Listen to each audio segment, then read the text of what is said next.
A very good morning to all of you. समय हो चुका है 8 बजे का द हिंदू एडिटोरियल का टाइम 25 जनवरी और आज हम सीखने वाले हैं बहुत ढेर सारी vocabulary.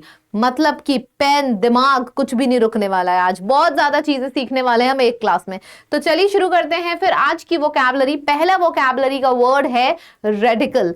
Radical in the sense means relating to fundamental nature, relating to fundamental nature of something. Rational का मतलब क्या होता है? रैशनल का मतलब लॉजिकल होता है। रेडिकल का मतलब होता है फंडामेंटल, रिवॉल्यूशनरी। जैसे मैंने बोला drastic change, profound change, drastic change, profound change, radical change, यानी कि बहुत बड़े चेंज की बात हुई है। ऑपोजिट क्या होगा? छोटा, हल्का फुल्का, मॉडरेट, कंजर्वेटिव, ट्रेडिशनल। ऊपर क्या है? रेडिकल चेंज मतलब प्रोफाउंड चेंज, कॉम्प्रिहेंसिव, बहुत बड़ा। ठीक। दूसरा है overarching. It's a very important word, मतलब डोमिनेटिंग। हिज ओवरआर्चिंग पॉलिसीज मतलब उसकी डोमिनेटिंग पॉलिसीज। डोनाल्ड ट्रंप की ओवरआर्चिंग पॉलिसीज मतलब डोमिनेटिंग पॉलिसीज। देख के ऐसा लग रहा था कि he wants US to be on the top. जो ऐसी फीलिंग होती है ना, उसको ओवरआर्चिंग बोलते हैं। ठीक है। Including, comprehensive, dominating, including, comprehensive, dominating. ठीक है, ये हो जाएगा। आप बोल सकते हो इसको override, overriding, overriding, overriding, dominating, सबसे ऊपर। समझ में आ रहा है? This is overarching. ओवरराइड, ओवरआर्च, बहुत प्यारा वर्ड है। इसको अगर आप अपने इंग्लिश बोलते टाइम इसका इस्तेमाल करोगे ना, एक अलग सा पावर दिखेगा आपकी इंग्लिश में। Overarching, overriding, dominant. ठीक है। ऑपोजिट हो जाएगा नैरो, स्पेसिफिक। एक तरफ आप बात कर रहे हो बहुत ऊपर, दूसरी तरफ आप बात कर रहे हो सबऑर्डिनेट, मतलब उतना इंपॉर्टेंट नहीं है, सबऑर्डिनेट रोल है, सबऑर्डिनेट है। ठीक है। सबऑर्डिनेट, जैसे मेन हेडिंग और सब हेडिंग होती है तो सबऑर्डिनेट है। इसका एक मेन भी हो सकता है सिनोनिम, प्रिंसिपल भी हो सकता है। प्रिंसिपल, PAL वाला पल, PLE वाला नहीं, PLE वाले का मतलब होता है रूल। तो principal, main, overarching, overriding, comprehensive, सबसे ऊपर, डोमिनेटिंग, ओवरराइडिंग। ऑपोजिट हो जाएगा सबऑर्डिनेट। और आप बोल सकते हो इसको इंपॉर्टेंस नहीं रखना, that is not at all importance, insignificant, insignificant बोल सकते हो। वैल्यू नहीं है, इनसिग्निफिकेंट है, ट्रिवियल है, ट्रिवियल है। ठीक है। अच्छा, जैसे मैं एक्स्ट्रा वर्ड्स लिखती हूँ ना, कोशिश किया करो कि आप कमेंट्स में मेरे साथ साथ लिखते रहो, और मुझे बहुत खुशी होगी अगर आप मेरे से तेज लिख पा रहे हो तो। ठीक है, मुझे बहुत खुशी होगी, मुझे लगेगा मैं जीत गई हूँ। जिस दिन आपसे हार जाऊंगी मुझे लगेगा मैं असली में जीत गई हूँ। ठीक है, चलो आगे बढ़े। प्रोनाउंसमेंट का मतलब होता है, pronouncement is announcement, declaration of something. Declaration, announcement, proclaim करना। प्रोक्लेम वर्ड भी आपने सुना होगा, अनाउंस भी सुना होगा। ठीक है, लेकिन क्या होता है जब सामने आता है तो इतने वर्ड्स याद नहीं आते। प्रोनाउंस करना ऐसे याद करो, प्रोनाउंस, अनाउंस। ठीक है, कभी भी प्रोनाउंस लिखो, प्रोनाउंस लिखो, नाउंस, नाउंस साथ में लिख दो तो इसके तुरंत बाद आप लिख दो प्रोनाउंस। जब भी लिखो इसके तुरंत बाद लिख दो अनाउंस। और चूंकि प्रो आया है तो इसके साथ प्रोक्लेम लिख दो। ठीक है, तो प्रोक्लेम, प्रोनाउंस, अनाउंस, डिक्लेयर करना, डेक्लरेशन। ऑपोजिट हो जाएगा चुप रहो, साइलेंस रहो, साइलेंट रहो, चुप रहो। एक तरफ अनाउंस कर रहे हो, दूसरी तरफ चीजों को छुपा के रखना, कंसील करके रखना। अच्छा, कंसील बोल सकते हो आप, हाइड बोल सकते हो। मेरे साथ लिखो जल्दी जल्दी। सीक्रेट बोल सकते हो, आर्केन बोल सकते हो, कैमोफ्लेज बोल सकते हो। अच्छा, एक बात बताओ, कितने लोग यहाँ पे हैं, मैं लिखूंगी नहीं ये वर्ड, कितने लोग यहाँ पे हैं जो कैमोफ्लेज वर्ड का मीनिंग और स्पेलिंग दोनों जानते हैं? लिख के बताओ। कैमोफ्लेज लिखा ऐसे जाता है, बोला जाता है कैमोफ्लेज, लिखा जाता है कैमो। ठीक है, एंड देन फ्लाज। तो क्या क्या हो गया? Hide, secret, arcane, camouflage, with hold, conceal करके रखना मतलब छुपा के रखना, सीक्रेट हो गया। तो ये सारे वर्ड्स हो जाते हैं, मतलब किसी चीज को घूंघट में रखना, व्हील में रखना। ठीक है, सारे हो गए, अच्छे से याद हो गया। एक तरफ प्रोक्लेम, प्रोनाउंस, अनाउंस, दूसरी तरफ छुपा के रखना, conceal, hide, secret, arcane. Arcane word कैसे याद किया है? किसी को कान में कुछ बताना, कान, कान से बना आर्केन, कान में बताते हो तो इसका मतलब क्या होता है कि आप सामने वाले से कह रहे हो कि चुप रहो, कान में बताना उसको कहते हैं। ठीक है, चलो जी आगे बढ़ते हैं। डिपोर्ट का मतलब होता है, जैसे मैंने बोला कि ही इज गोइंग आउट, मतलब किसी को बाहर का रास्ता दिखाना। ठीक है, बाहर की तरफ। इंजेक्ट मतलब अंदर, इजेक्ट मतलब बाहर। तो ई से शुरू होने वाले 3 शब्द सबसे पहले लिखते हैं, इजेक्ट, एग्जाइल और एक्सपेल। ठीक है, EX साथ में है और ई से शुरू होने वाले 3 वर्ड्स हैं। किसी को बाहर की तरह रास्ता दिखाना, कहते हैं ना निर्वासित करना, एक्सपेल करना। तो EX वाले 2 शब्द क्या क्या हैं, एक्सपेल और एग्जाइल। और ई से शुरू होने वाला एक और शब्द है इजेक्ट। फिर आपका बैनिश आ जाएगा, बैनिश आ जाएगा, आउस्ट आ जाएगा, OUST आउस्ट। इन सब का मतलब होता है किसी व्यक्ति को आप बाहर की तरफ निकाल रहे हो। ठीक है, एग्जाइल। तो ई से शुरू होने वाले 3 वर्ड्स, इजेक्ट हो गया, एग्जाइल हो गया, EX वाला एक और शब्द था, eject, exile and expel. Yes, eject, exile and expel, banish करना एंड आउस्ट करना, बाहर निकाला। अंदर करने का मतलब होता है इंजेक्ट भी आप बोल सकते हो, यहाँ पे इंजेक्ट करना, इंक्लूड करना, वेलकम करना, एडमिट करना। ठीक है, फिर नेक्स्ट वर्ड आ जाता है डिवैल्यूइंग। अच्छा, डीवैल्यूइंग समथिंग का मतलब होता है किसी की वैल्यू को घटाने की बात हो रही है। मेरे और आप में कंपटीशन है, लिखना शुरू करो। किसी चीज की वैल्यू को घटाना, क्या क्या बोलेंगे, चलिए लिखना शुरू करते हैं। सबसे पहला वर्ड आ जाएगा डाउनग्रेड करना। ठीक है, वैल्यू घटाना, डाउनग्रेड करना, डीग्रेड करना। डाउनग्रेड हो गया, डीग्रेड हो गया, फिर हो गया डिराइड, डीराइड। ठीक है, डिवैल्यूएट, downgrade, degrade, deride, devaluate, deflate, deflate. और क्या हो जाएगा, undermine, undermine the value of something, undermine हो गया। और समझो और क्या हो सकता है, डेप्रिशिएट हो गया, बिल्कुल सही है, डेप्रीशिएट, डेप्रीशिएट हो गया।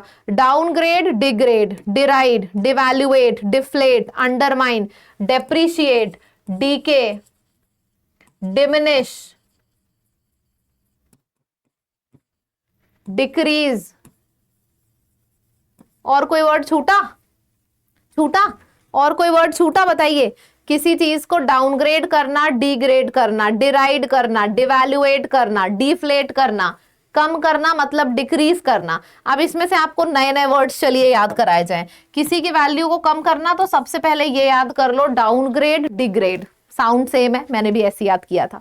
ठीक है, फिर आ जाएगा डिवैल्यूएट और डिफ्लेट, दोनों के एंड में 8 आ रहा है, तो ये दोनों मैंने ऐसे याद किया, जैसे मैंने याद किया वैसे मैं आपको याद करा रही हूं, सिंपल है।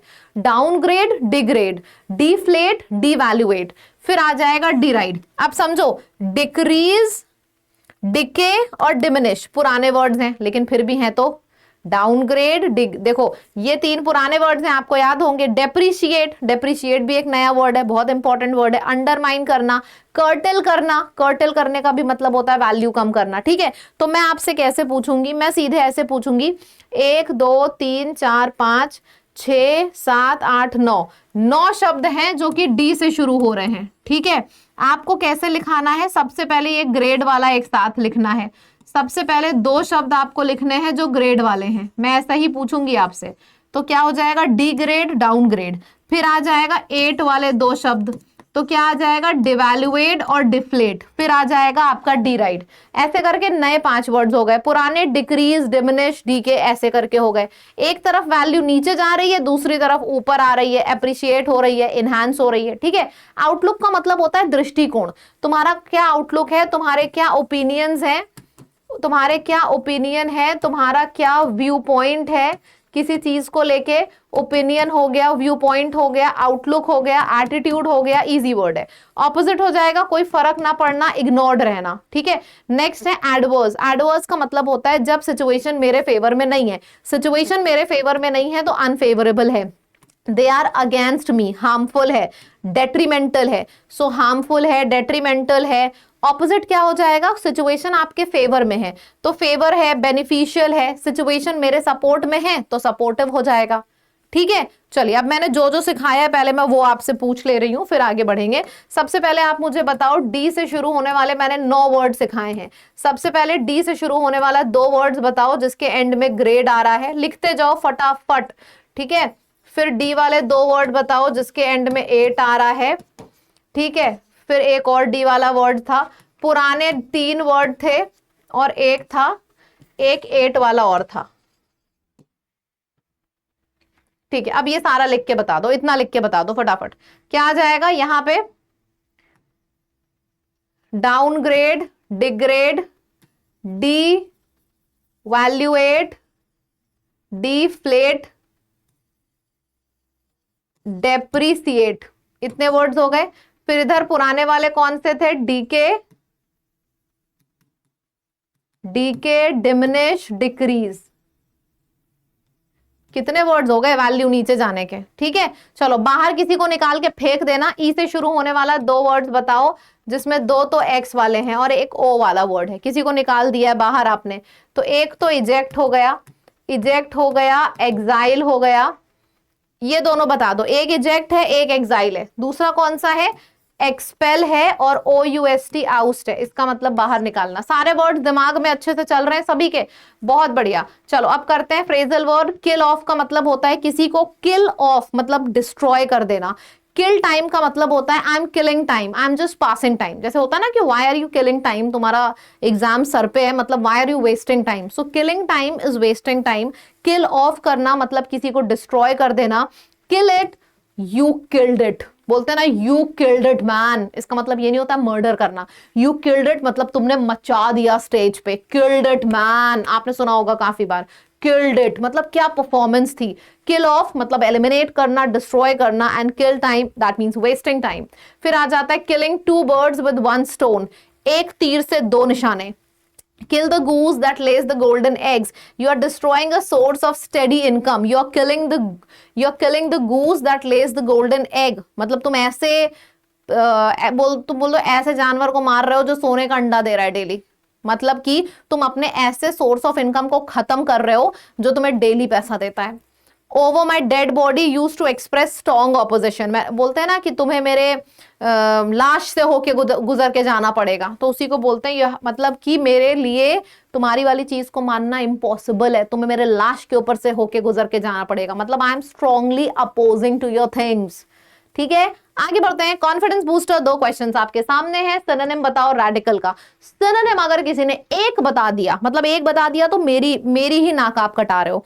अगर आपने एक बताया तो बताइए, सभी का बताइए, सिर्फ एक नहीं बताना है, सबका बताओ। दोनों क्वेश्चंस का बताओ, कमेंट में लिखते रहो फटाफट। क्या होगा? Radical is something basis, fundamental, base किसी चीज का। ओवर आर्चिंग होगा, ओवर राइडिंग होगा, ओवरराइड करना, ओवर आर्च करना, डोमिनेटिव, सब मेरा है, comprehensive, that power in your voice, that is over arching. ठीक है, फिर आ जाएगा आउटलुक। ये मेरा आउटलुक है, ये मेरा विजन है, मेरा आउटलुक है, विजन है, माइंडसेट है। ऑपोजिट हो जाएगा पेसिमिज्म। ठीक है, एडवर्स सिचुएशन का ऑपोजिट है फेवरेबल सिचुएशन। आगे बढ़ते हैं। इसी तरीके से तो मैंने अपनी वोकैब की किताब में पूरी वोकैब याद करा रखी है। अगर आप में से किसी को भी डाउनग्रेड, डिग्रेड, डिवैल्यूएट, डेफ्लेट, डेप्रिसिएट ये सारा याद हुआ है ना, तो समझ जाना कि ये जो बुक है ना जिसके बारे में मैं आपको बोलती हूं, अब आपको बिलीव आएगा कि किस तरीके से मैंने शब्द अपने किताब में ढूंढ ढूंढ के डाले हैं। मेरे किताब के सिनोनिम्स उठाइएगा, ये जो मैंने बनाए हैं। नहीं है तो इंग्लिश किट ले लो। इंग्लिश किट में वोकैब, ग्रामर और आपका ये कॉम्प्रिहेंशन आपको तीनों मिलेगा, बट ये इंग्लिश किट जरूर होनी चाहिए आपके पास। इसकी वैल्यू 499 है, आपको लैब की ऐप के ऊपर मिल जाएगी ये बुक। आगे बढ़ते हैं। Reading comprehension, changing dynamics on India and the Trump administration. समझ में आ गई बात? मतलब ट्रंप भैया ने अपने 48 आवर्स में तख्ता पलट करके रख दिया, ऐसे ऐसे नियम कानून निकाले। चलिए पढ़िए, मजा आ जाएगी आपको। एक बार स्क्रीनशॉट ले लो, फिर मैं पढ़ना शुरू करूंगी तो आप भी मेरे संग पढ़ोगे। चलिए जी शुरू करते हैं। पहले 48 घंटे में ही यूएस प्रेसिडेंट डोनाल्ड ट्रंप ने, इनका सेकंड टर्म है प्रेसिडेंटशिप का, तो सेकंड टर्म पे ये अभी नए नए प्रेसिडेंट बने हैं और 48 आवर्स में ही इन्होंने प्रूव कर दिया कि रेडिकल शिफ्ट, ग्रेट शिफ्ट ये कर रहे हैं अपने प्लान्स के थ्रू। 4 साल में ये क्या क्या करने वाले हैं, इनके हर एक स्टेप में ये दिख रहा है कि he is over arching theme of putting America first.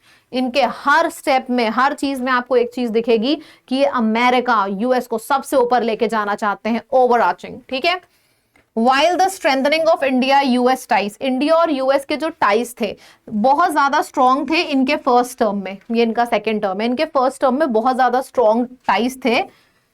should give those in New Delhi attempting to strategize for this term some comfort। मतलब कि ये चीज सोच के, कौन सी चीज सोच के, कि डोनाल्ड ट्रंप के इंडिया के साथ जो फर्स्ट टर्म था डोनाल्ड ट्रंप का, इनके बहुत अच्छे रिलेशनशिप थे। ये चीज सोच के नई दिल्ली में बैठे लीडर्स थोड़ा सा चैन की सांस ले पा रहे हैं। ठीक है, थिंकिंग दिस, बोल रहे हैं ना, New Delhi attempting to strategize for this term have some comfort. मतलब कि ये वाली चीज सोच के, जब कोई चीज समझ में ना आए फिर से लाइन पढ़ो। Strengthening of India US ties, India और यूएस के टाइज इनके फर्स्ट टर्म में बहुत अच्छे थे। शुड गिव दोज, ये चीज सोच के उन लोगों को जो कि न्यू दिल्ली में बैठे हैं, स्ट्रेटेजाइज कर रहे हैं इस टर्म के लिए, ये वाली लाइन सोच के उन लोगों को थोड़ा कंफर्ट मिल रहा है कि यार फर्स्ट टर्म में अच्छा था तो इंडिया के संग सेकेंड टर्म में भी अच्छा होगा। जो हिज मूव्स, अच्छा हिज कौन है? हिज डोनाल्ड ट्रंप है। His moves now make it clear, इनके मूव से अब ये क्लियर हो रहा है, it will be necessary to expect the unexpected as well. लेकिन जिस तरीके से ये मूव्स ले रहे हैं डोनाल्ड ट्रंप अपने सेकेंड टर्म में, इनके मूव को देख के क्लियर हो रहा है कि इंडिया ने जो एक्सपेक्ट नहीं किया है उसके लिए भी इंडिया को रेडी रहना होगा। Should be ready for the unexpected as well. The slew of executive orders, executive orders मतलब समझ रहे हो, ले लिया, इट विल बी एग्जीक्यूटेड, किसी के हामी की जरूरत नहीं है। डोनाल्ड ट्रंप को इन ऑर्डर्स को एग्जीक्यूट कराने के लिए किसी और के हामी की जरूरत नहीं है। उन्होंने एग्जीक्यूटिव ऑर्डर्स है मतलब ले लिया, अब ये सीधे एग्जीक्यूट हो जाएंगे। तो जो एग्जीक्यूटिव ऑर्डर्स है, changing US policy, executive orders किसके ऊपर लिए गए हैं? यूएस की पॉलिसी जो एनर्जी के ऊपर है, एनवायरमेंट और क्लाइमेट चेंज के ऊपर, ट्रेड एंड ग्लोबल टैक्सेस के ऊपर, सिटीजनशिप का रूट, किसको सिटीजनशिप यूएस की मिलेगी किसको नहीं मिलेगी, हेल्थ के ऊपर, बॉर्डर कंट्रोल, इमिग्रेशन के ऊपर, इन सारे चीजों के ऊपर एग्जीक्यूटिव ऑर्डर्स ले लिए गए हैं। But the new administration has shown, लेकिन जो नया एडमिनिस्ट्रेशन है इसने दिखा दिया है, it is keen to engage. नए एडमिनिस्ट्रेशन यानी कि जो सेकेंड टर्म का डोनाल्ड ट्रंप का जो एडमिनिस्ट्रेशन है उसने दिखा दिया है कि अभी भी America is keen to develop a relationship with India. वही लिखा है, कीन टू एंगेज इंडिया। कैसे पता चला? क्या ऐसा हुआ जिसको देख के पता चला कि अभी भी हम इंडिया से दोस्ती करके रखना चाहते हैं? कैसे पता चला? एक्सटर्नल अफेयर्स मिनिस्टर जो एस जयशंकर हैं, इनको इनवाइट किया गया है, और भी क्वाड फॉरेन मिनिस्टर्स थे जिसको इनवाइट किया गया था इनॉग्रल सेरेमनी में, इंडिया के भी इनवाइट किए गए थे। एंड इंडिया वाला was the first minister to hold one on one bilateral meeting with new US secretary state Marco Rubio. मतलब समझ रहे हो, जैसे मेरे लिए जो सबसे ज्यादा इंपॉर्टेंट है मैं उसको सबसे ज्यादा इंपॉर्टेंस दूंगी ना। मैंने अपने पार्टी में सबको बुलाया, मेरे लिए जो सबसे ज्यादा इंपॉर्टेंट है मैं सबसे पहले उससे जाके मिलूंगी। तो वही चीज हुई है कि सबको बुलाया गया, फॉरेन मिनिस्टर को, जो इंडिया का फॉरेन मिनिस्टर था उससे यूएस सेक्रेटरी सबसे पहले जाके मिले। तो ये सब एक्शंस को देख के ऐसा लगता है कि इंडिया के संग तो सही ही रहेगा। मोदी जी के रहने से वैसे ज्यादा पंगा ले नहीं सकता है कोई अपने से, है ना। The readout of their meeting and the Quad foreign ministers joint statement, जो इनका और इनका जॉइंट स्टेटमेंट आया है, it is making it quite clear कि दोनों साइड जो हैं, इंडिया और US, they are on the same page. Indo Pacific partnership की बात हो, दोनों लोग सेम पेज पे हैं, कोई एक दूसरे के अगेंस्ट नहीं है।